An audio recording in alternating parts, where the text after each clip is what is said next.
sibuyas. Ngayon ilagay na natin ang chicken.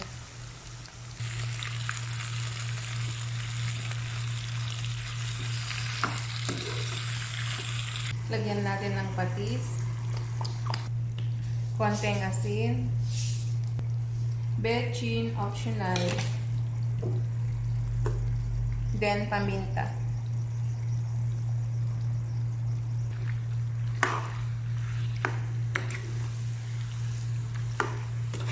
Then, takpan muna natin. Ayan.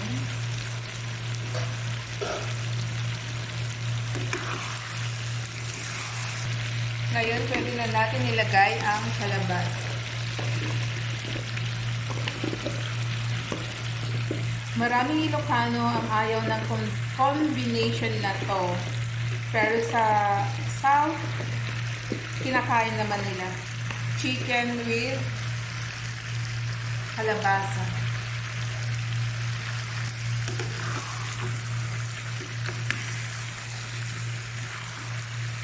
So, i-try natin.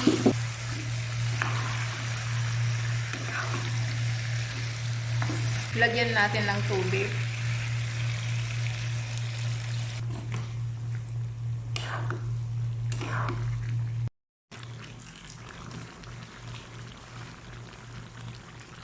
At this point, pwede nang ilagay ang coconut powder. Diniretso ko.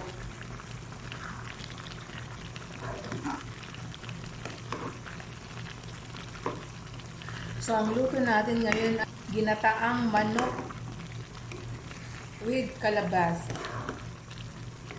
Lagyan natin ng konting anghang, chili flakes, konti lang.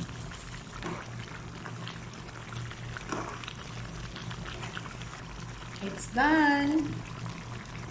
Thank you for watching. Keep safe, everyone.